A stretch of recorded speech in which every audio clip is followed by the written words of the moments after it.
Olá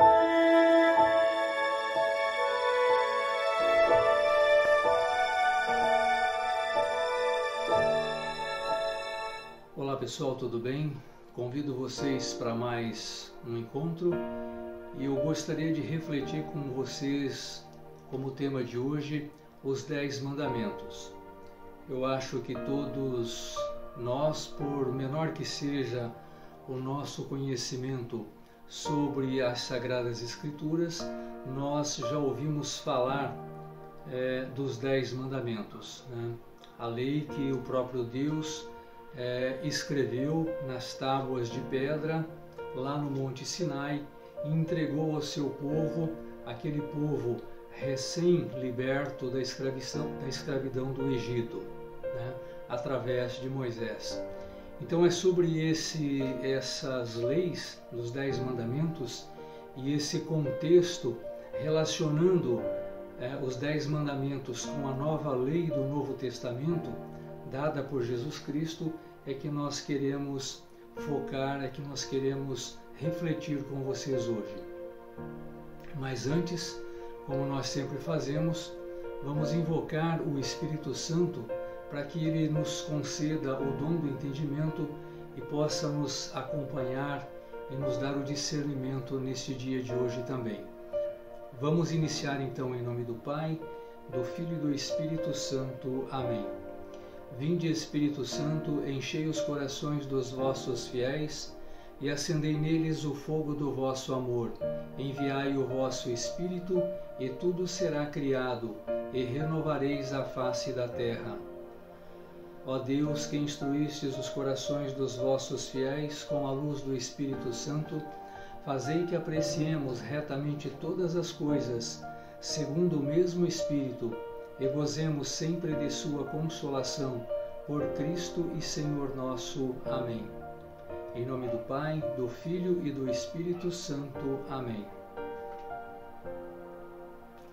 Então, nós já falamos um pouco sobre esse tema no nosso encontro sobre a história da salvação.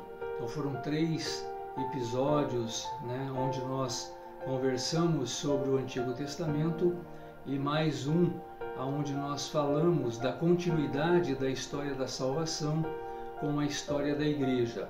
Então nós sabemos que ao longo da história do povo de Deus, né, que nós chamamos de história da salvação, desde que Deus elegeu um povo, né, através do seu patriarca que foi Abraão, foi necessário estabelecer para eles algumas regras de convivência, principalmente após a libertação da escravidão no Egito. Isso tudo devido à dureza de coração dos homens daquela época. Eles tinham dificuldades de convivência moral, né, entre eles. Eles não haviam entendido ainda a relação de amor que Deus havia proposto para eles. Então eles ainda estavam naquela convivência do tipo olho por olho, dente por dente, né? Eles cumpriam algumas regras, alguns preceitos que Deus já havia passado aos seus antepassados, mas não por amor, né? Eles obedeciam essas regras, mas com medo da punição do que por amor. Então foi necessário, durante toda essa caminhada desse povo no deserto, até que eles alcançassem a terra prometida, que eles fossem sendo preparados, né, para essa convivência de amor, né? E mesmo assim foi muito difícil para eles, tanto que na época de Jesus Cristo, né, Jesus Cristo veio para fortalecer essa lei, para dar um novo sentido para essa lei, como nós vamos ver logo mais ali na frente. Então a maioria dessas leis e desses ritos, né, de culto, nós vamos encontrar principalmente lá no livro do Êxodo e do Deuteronômio, né, mas elas vão estar ali naqueles 5 primeiros livros do Antigo Testamento que nós chamamos de Pentateuco e que os judeus, né, conhecem e chamam de Torá, que significa a lei. Os 10 mandamentos, né, ou decálogo, né, decálogo, essa palavra significa 10 palavras, é portanto a totalidade das leis. Ou seja, Deus quis, dentro desses 10 itens, dessas 10 leis, dar a ele a totalidade da forma como eles deviam conviver entre eles e também com as demais nações à sua volta. E essas leis constituem os textos escritos diretamente pelo Criador, né, em tábuas de pedra e entregues a Moisés. O papel de Moisés naquela época era preparar o coração e a alma do seu povo para a posterior vinda do Messias, que é o Jesus Cristo. Eles nessa época ainda não podiam entender a realidade do amor, mas esses 10 mandamentos já revelava para eles, nas suas prescrições, o amor. Nos 3 primeiros mandamentos eram mandamentos de amor a Deus, e nos demais 7 mandamentos estavam prescritos ali regras de convivência em relação ao amor que eles deviam ter entre eles, né, o amor ao próximo.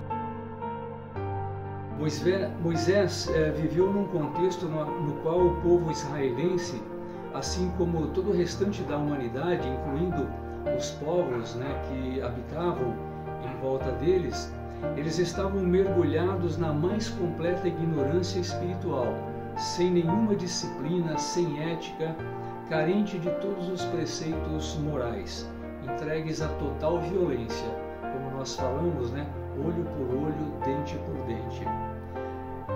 O profeta Moisés tinha como missão guiar seus conterrâneos da escravidão do Egito até a terra prometida. E foi nesse contexto, lá no Monte Sinai, que Moisés recebeu os 10 mandamentos das mãos de Deus, selando assim uma nova aliança entre Javé e Israel. Então, esse contexto do Monte Sinai foi logo em seguida, logo após a saída deles lá do Egito, a libertação deles da escravidão. Cerca de 3 meses mais ou menos, eles já enfrentavam, né, dificuldades de convivência, né? Eles chegavam ao ponto de se revoltarem contra Deus, pedindo que voltassem à escravidão, né, que Deus e Moisés haviam tirado eles do Egito para que eles morressem de fome e de sede lá no deserto. Ou seja, era uma total ingratidão, né, em relação àquilo que Deus já havia feito, não só para eles naqueles dias, mas também aos seus antepassados.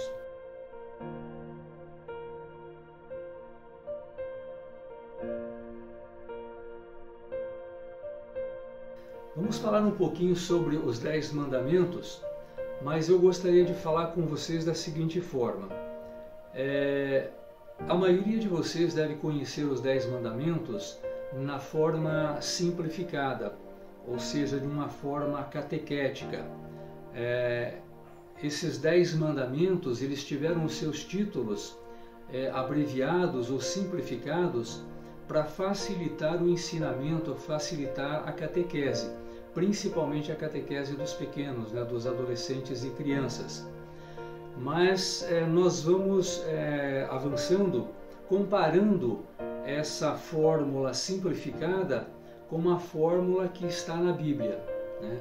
E isso vai ajudar a gente a entender um pouco quando talvez você já tenham ouvido, né, algumas pessoas que criticam essa fórmula simplificada por desconhecimento, por falta de estudo, dizendo que a igreja alterou os mandamentos, né? E nós sabemos que isso não é verdade, porque na Bíblia, impressa por editoras católicas, e nas Bíblias, né, impressas por editoras evangélicas, o conteúdo, né, é o mesmo, né? Existem algumas diferenças na totalidade dos livros, como nós já vimos lá no nosso encontro sobre a introdução às Sagradas Escrituras, mas isso é uma outra história. Na verdade, os livros que são comuns, tanto na igreja evangélica quanto na igreja católica, não tem diferença, o conteúdo é o mesmo. Então essas acusações, elas são apenas por desconhecimento. Então vamos ver como que ele está no Catecismo da Igreja Católica. Lá diz assim: o primeiro mandamento é amar a Deus sobre todas as coisas. O segundo, não tomar o seu santo nome em vão. O terceiro, guardar domingos e festas de guarda. O quarto, honrar pai e mãe. O quinto, não matar. O sexto, não pecar contra a castidade. O sétimo, não furtar. O oitavo, não levantar falso testemunho. O nono, não desejar a mulher do próximo. E o décimo, não cobiçar as coisas alheias. Então esses são os 10 mandamentos na forma simplificada, como ele está no Catecismo. Mas lembrando que também no Catecismo é citada toda a fórmula que está lá no livro do Êxodo. E qual é o primeiro mandamento? Amar sobre todas as coisas, né? Se nós cremos que existe um único Deus, Criador de todas as coisas, é nosso dever reconhecê-lo como nosso único Deus e Criador e dar-lhe toda a glória em todo tempo e lugar. E também o devido culto, né, de amor e de adoração. Veja como que está escrito, né, lá no Êxodo capítulo 20. O primeiro mandamento, Deus fala assim: eu sou o Senhor teu Deus, que te tirei da terra do Egito, dessa casa da escravidão. Não terás outros deuses perante mim. Não farás para ti nenhuma imagem esculpida, nem figura que existe lá no alto do céu, ou cá embaixo na terra, ou nas águas debaixo da terra. E não te prostrarás diante delas, e nem lhes prestarás culto. E vamos aqui no Novo Testamento, o que Jesus fala, complementa, né, sobre esse primeiro mandamento. Lá no capítulo 4 de Mateus, ele diz assim: ao Senhor teu Deus adorarás, e só a Ele prestarás culto. Então, muita gente fica com dúvida em relação principalmente a essa questão de culto às imagens. Nós também já tivemos oportunidade de falar aqui no nosso encontro, onde somos chamados à santidade.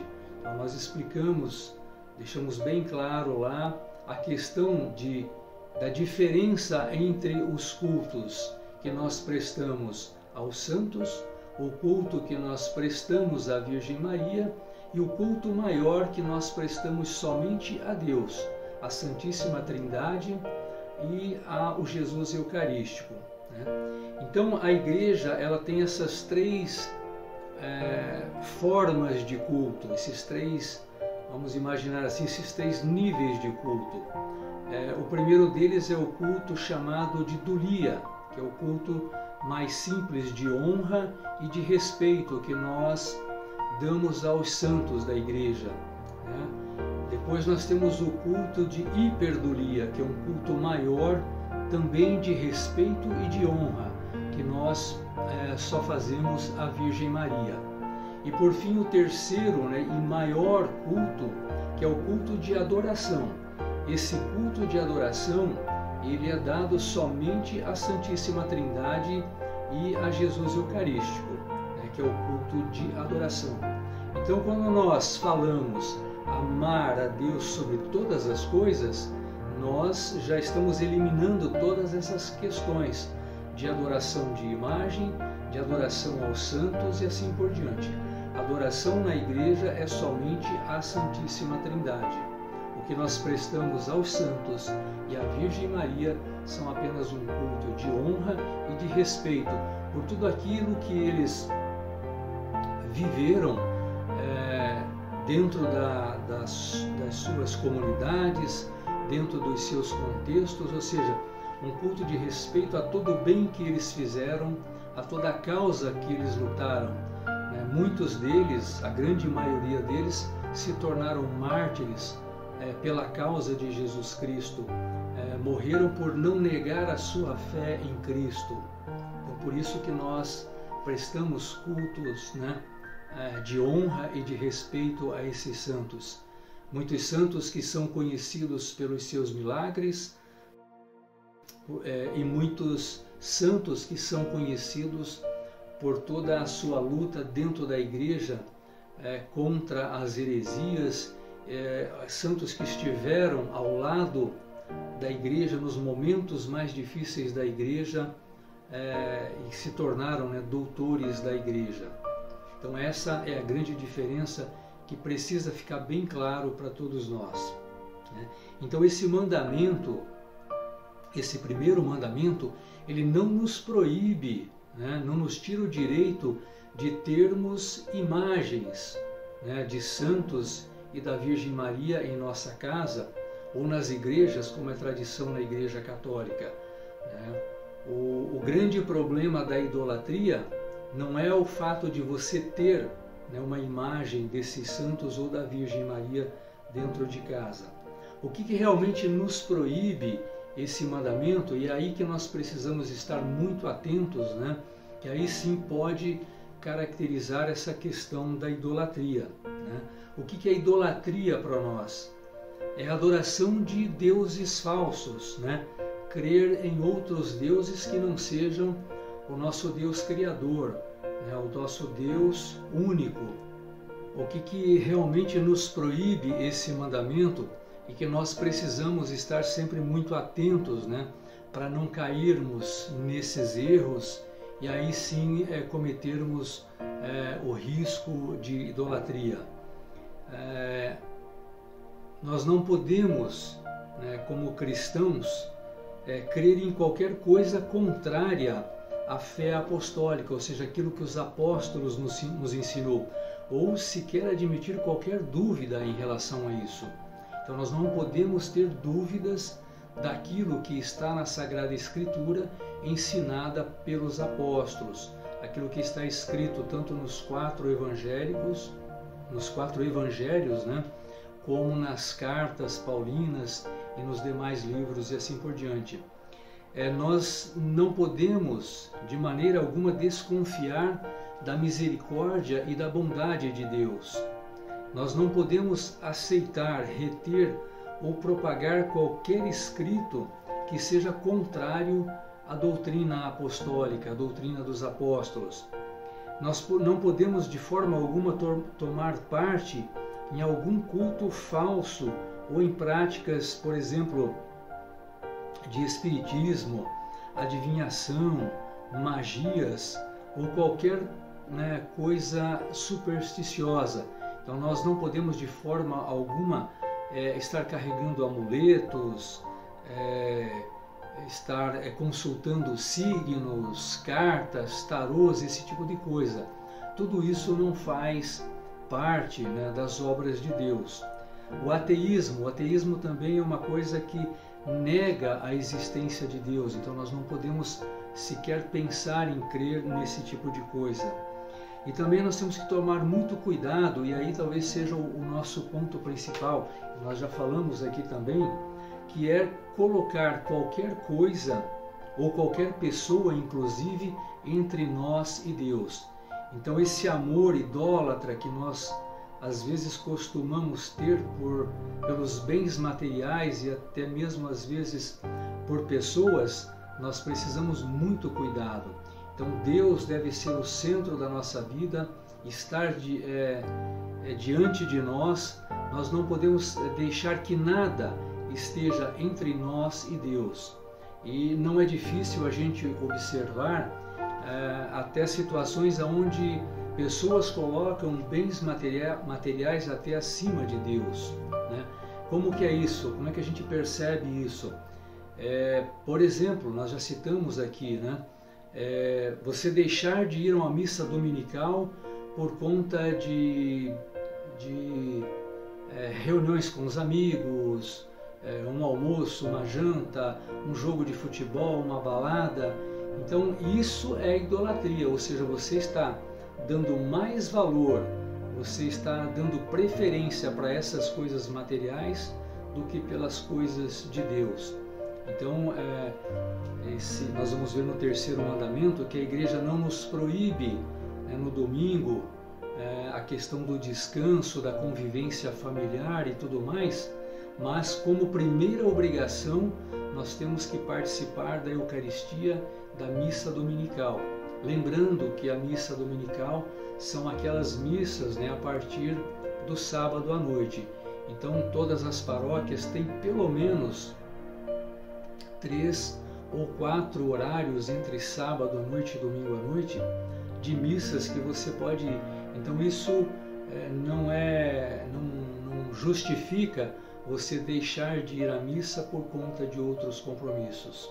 Então lembrando bem, que esse é o nosso risco maior de idolatria, é colocar coisas ou pessoas no lugar de Deus, à frente de Deus. Então Deus deve estar no centro de todas as coisas da nossa vida.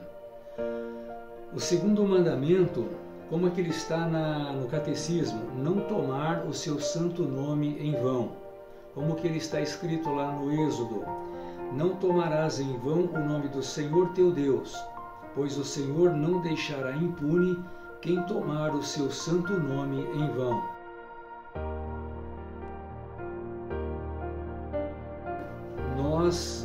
O próprio Jesus Cristo, quando ele nos ensinou a rezar, através da oração do Pai Nosso, ele já começa dizendo assim: Pai nosso que estais no céu, santificado seja o vosso nome. Ou seja, o nome de Deus é santo, é para ser santificado, não é para ser usado a qualquer momento, em qualquer situação. Então, precisamos muito cuidado. Às vezes a gente pega alguns vícios, e acaba não percebendo o quanto nós podemos, de repente, estar tomando o santo nome de Deus em vão. Por esse mandamento, Deus nos manda respeitar e usar bem o seu nome, porque o seu nome é santo, é para ser santificado. Depois nós temos o terceiro mandamento, como é que ele está no catecismo? Guardar domingos e festas de guarda, como que ele está no livro do Êxodo. Lembra-te do dia do sábado para o santificares. Durante 6 dias trabalharás e farás todos os teus trabalhos, mas o 7º dia é o sábado do Senhor teu Deus. Não farás nele nenhum trabalho. Então aqui é importante também a gente entender o contexto da guarda do sábado pelos judeus e do domingo pelos cristãos. Então os judeus tinham a celebração do sábado para dar glórias a Deus, era um dia dedicado ao Senhor por conta principalmente da libertação da sua escravidão do Egito. E também, como está escrito lá no Gênesis, o dia de descanso, porque Deus fez o mundo e tudo o que nele há em 6 dias, e no 7º dia ele descansou. Então é no sábado que os judeus, eles fazem isso até hoje, que eles celebram, reservam esse dia para celebrar como dia do Senhor. E nós cristãos passamos a celebrar, a partir da ressurreição de Cristo, o dia do Senhor como o primeiro dia da semana, porque foi neste dia que Jesus ressuscitou, e foi com a ressurreição de Jesus que nós recebemos nosso maior presente, o nosso maior dom, que é o perdão dos nossos pecados. Então, enquanto os judeus celebram a libertação da sua escravidão do Egito, nós, como cristãos, celebramos a libertação dos nossos pecados. Então isso já é tradição desde a igreja nascente. Os primeiros apóstolos, logo após a ressurreição, logo que eles fundaram as primeiras comunidades, eles já partiam o pão, já celebravam a Eucaristia no primeiro dia da semana, que é o domingo. E é tradição, né, do cristão até hoje celebrar, reservar esse dia do Senhor no domingo. Então, para nós cristãos, a maior festa, a maior celebração que nós podemos fazer é a ressurreição de nosso Senhor Jesus Cristo. A celebração dominical da Eucaristia do Senhor está no coração da vida da Igreja. O domingo em que se celebra o mistério pascal por tradição apostólica deve guardar-se em toda a Igreja como o primordial dia festivo. Do mesmo modo, a Igreja nos ensina que nós devemos guardar também os dias do Natal de nosso Senhor Jesus Cristo, a Epifania, que é a apresentação pública de Jesus, que é celebrada para nós católicos como a festa dos Reis Magos, né, dos Magos, onde Jesus foi apresentado pela primeira vez, que devemos celebrar também a ascensão de nosso Senhor, ou seja, a subida dele ao céu. Devemos celebrar também o corpo e o sangue de Cristo, a nossa solenidade de Corpus Christi. Devemos também celebrar a Nossa Senhora como Santa Mãe de Deus e a sua Imaculada Conceição, a sua Assunção também ao céu, e as festas de São José e dos apóstolos de São Pedro e São Paulo, né? E finalmente nós devemos celebrar também a festa de todos os santos, ou seja, todos aqueles que estão já junto do Pai, que fizeram a vontade de Deus, que viveram nesta vida fazendo a vontade de Deus. Depois nós temos o quarto mandamento, como que ele está no Catecismo: honrar pai e mãe. Como é que ele está no livro do Êxodo? Lá diz assim: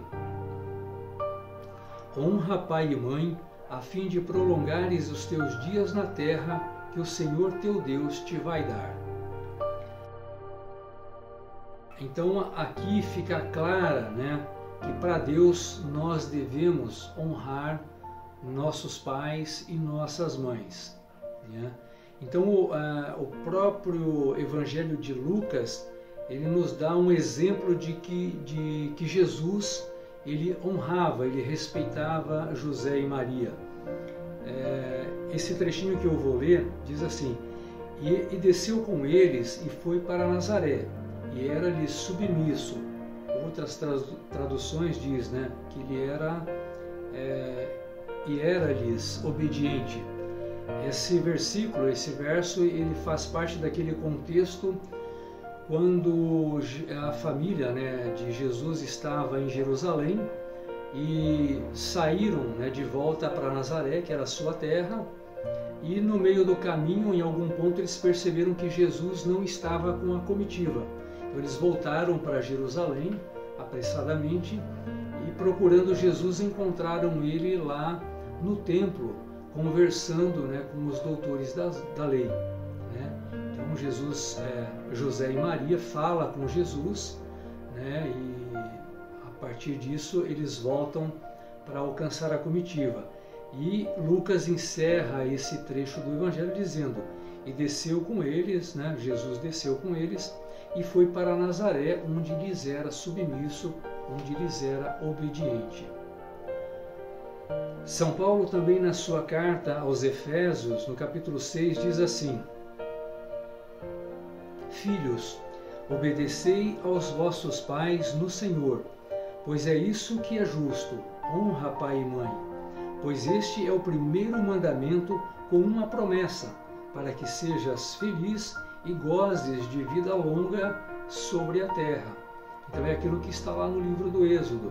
É um mandamento que ele vem acompanhado de uma promessa de Deus, ou seja, honrar pai e mãe, a fim de prolongares os teus dias nesta terra. O respeito dos filhos revela-se na docilidade e na obediência. Vejamos alguns versos de Provérbios. Observa, meu filho, as ordens de teu pai, e não desprezes os ensinamentos de tua mãe.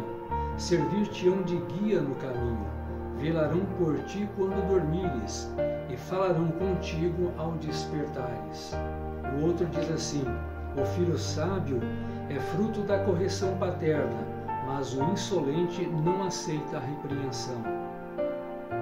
O outro ainda diz: a coroa dos anciãos são os filhos de seus filhos, e o respeito pelos pais impregna todo o ambiente familiar.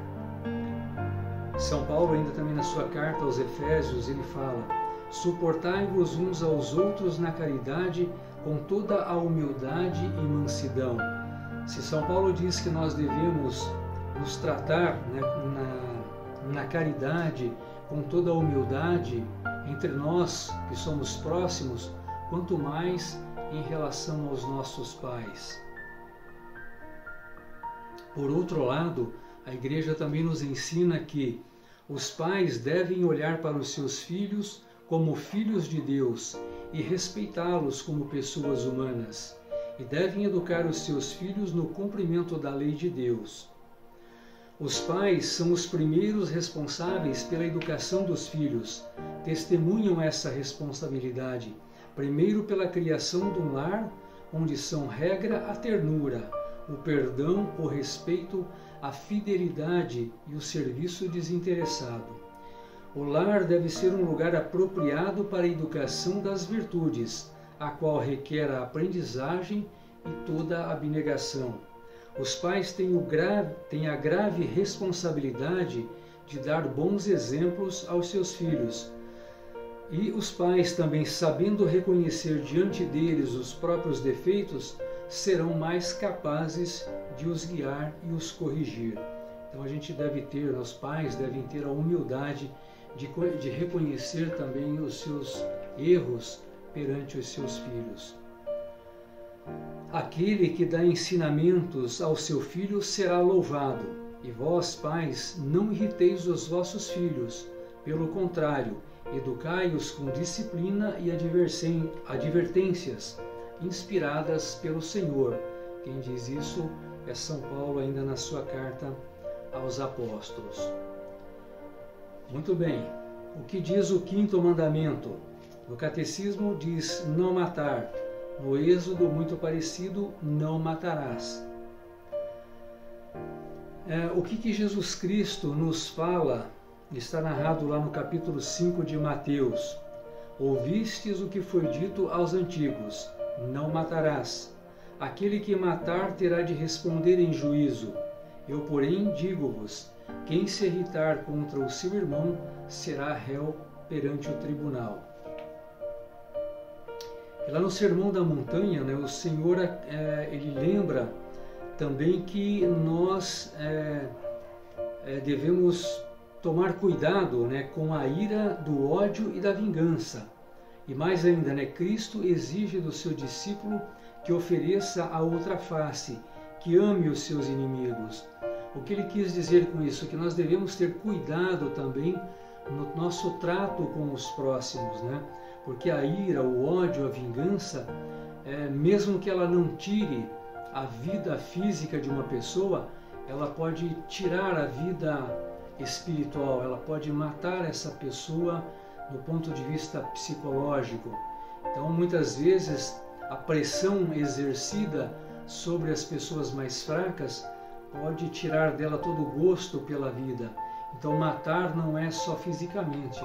A gente pode também estar matando uma outra pessoa, tanto psicologicamente como espiritualmente.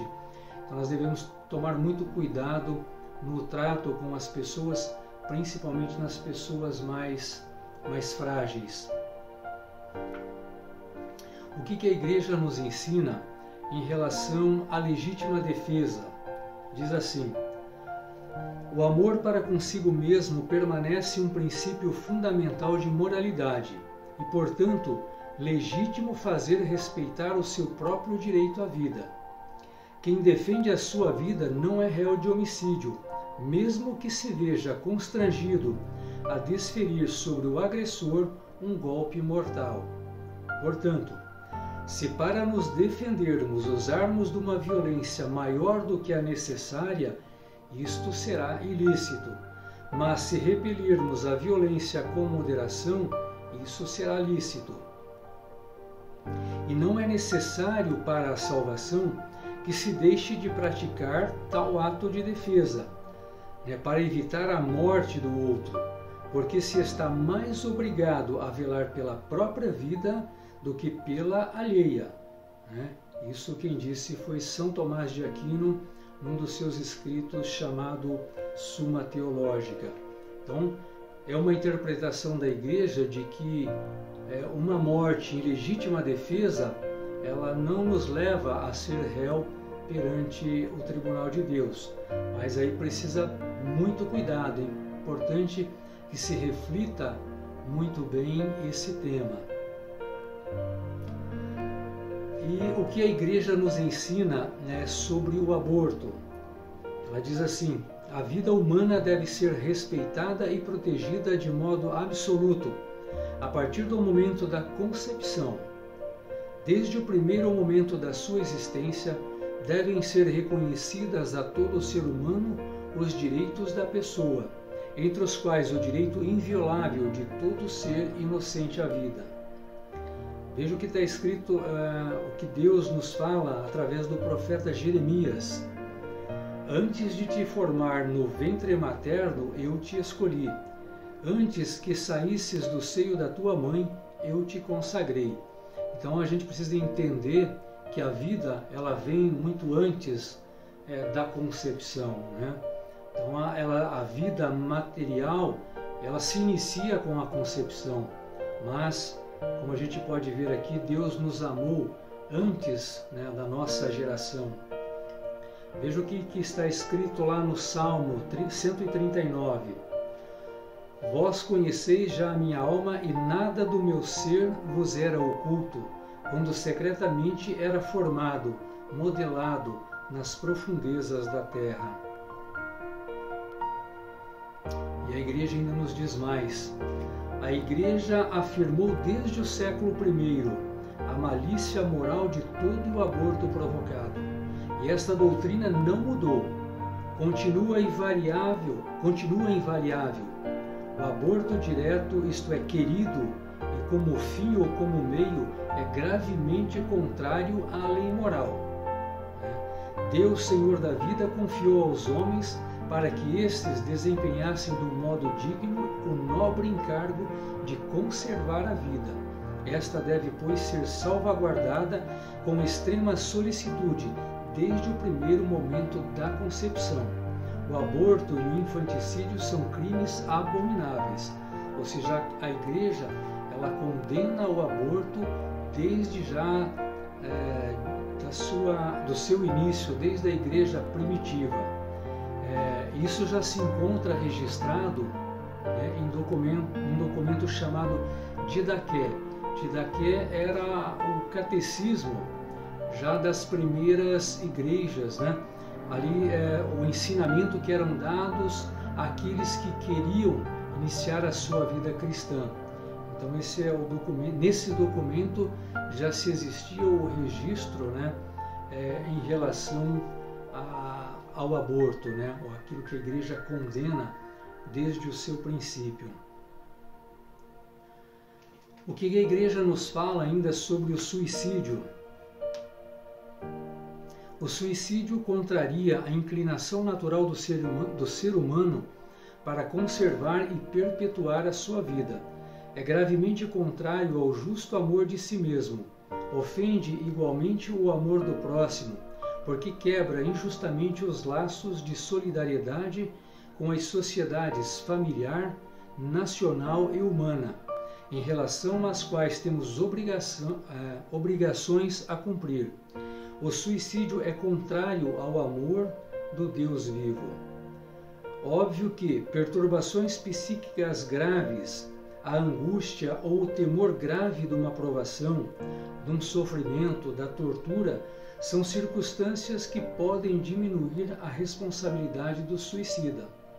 Não se deve desesperar da salvação eterna das pessoas que se suicidaram. Deus pode, por caminhos que só Ele conhece, oferecer-lhes a ocasião de um arrependimento salutar. a igreja ora pelas pessoas que atentaram contra a própria vida. Então, ao contrário do que se pensava antes, né, que as pessoas que se suicidavam, tiravam a própria vida, elas estavam sujeitas à condenação eterna. Mas esse pensamento hoje ele é diferente. Nós entendemos que esse julgamento só cabe a Deus, pois só Deus conhece o interior, né, de cada pessoa, sabe o momento pelo qual ele está passando e as motivações que levaram ele a cometer esse suicídio. Então a igreja ela nos ensina que nós devemos rezar, assim como nós rezamos para todos os falecidos, rezar também por aqueles que cometeram esse suicídio, porque com certeza Deus conhece o pensamento íntimo de cada um e o que levou ele a cometer aquele ato de suicídio. Não cabe somente a Deus o julgamento. Depois nós temos o sexto mandamento, como que ele está no catecismo. Diz assim: não pecar contra a castidade. Como que ele está escrito no livro do Êxodo: não cometerás adultério. Então vamos entender isso melhor. Veja o que Jesus disse, e está narrado lá no capítulo 5 de Mateus. Ouvistes o que foi dito: não cometerás adultério. Eu, porém, digo-vos, todo aquele que olhar para uma mulher, desejando-a, já cometeu adultério com ela no seu coração. Ou seja, com isso, Cristo já dá uma amplitude maior para esse mandamento, né? Então, o cometer adultério não é o simples ato do adultério, de uma relação fora do casamento. Mas ele diz aqui que todo aquele que olhar para uma mulher desejando-a já cometeu adultério. Então é sobre essa amplitude que nós vamos entender melhor por que a igreja, ao invés de escrever não cometerás adultério, escreve não pecar contra a castidade. Embora no texto bíblico se leia não cometerás adultério, a tradição da igreja segue todos os ensinamentos morais do Antigo e Novo Testamento e considera o sexto mandamento como englobando todos os pecados contra a castidade, entre eles o adultério. E quais são esses pecados contra a castidade, né? Qual é a amplitude que a igreja dá para esse mandamento?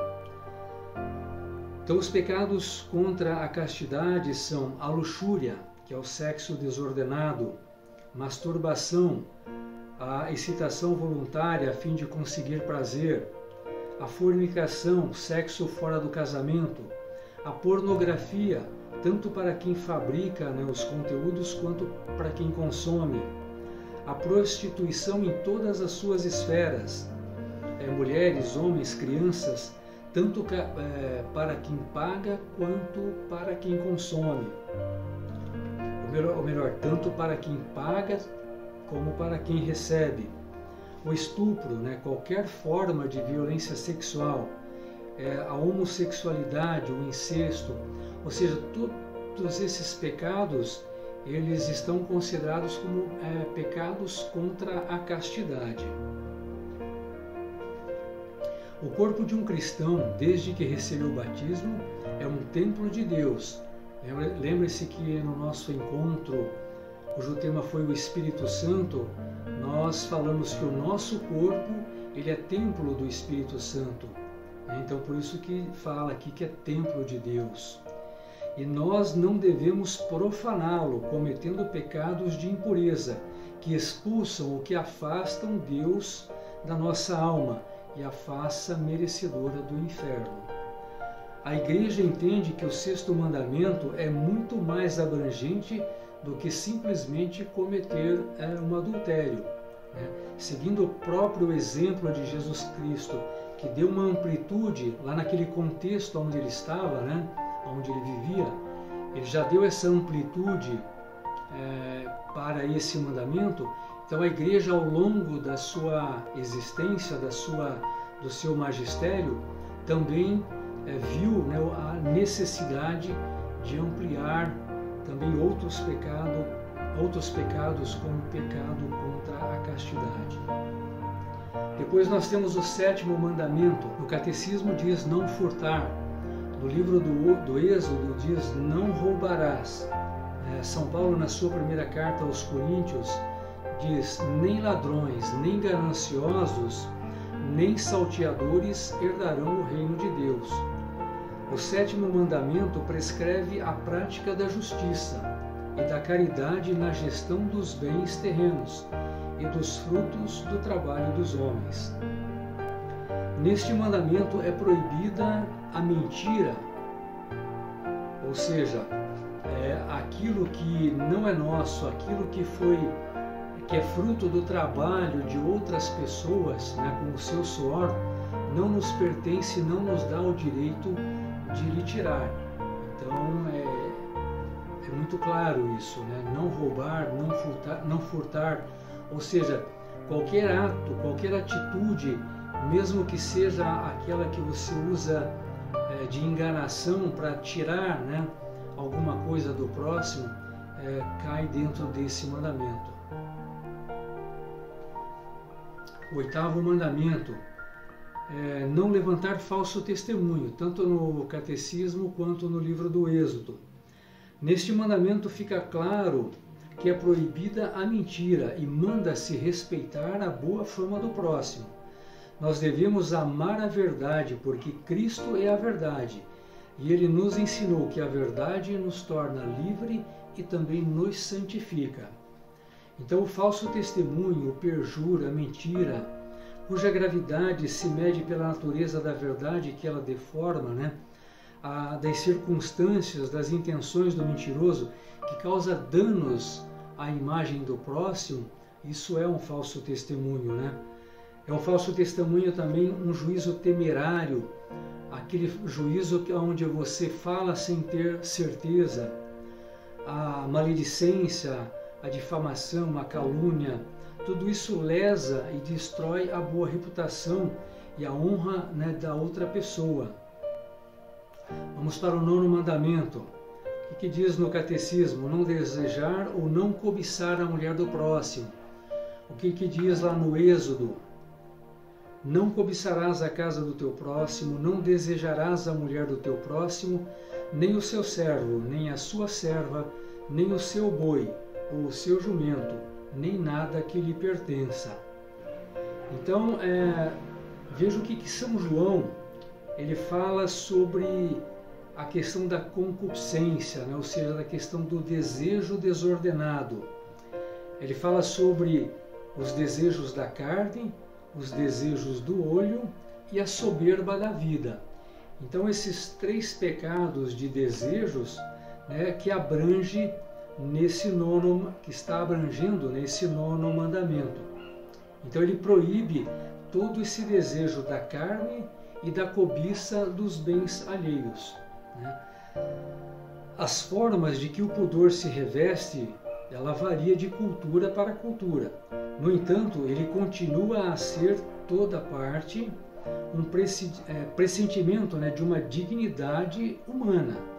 Então ele nasce com o despertar da consciência pessoal. Quer dizer, isso não muda, não dá para dizer que isso muda de um lugar para outro de acordo com a cultura, né? A cultura não muda os preceitos, não muda o mandamento. E também a igreja nos ensina que nós devemos ensinar o pudor às crianças e aos adolescentes, né? Já para despertá-los para o respeito e pela pessoa humana. E por fim, o 10º mandamento.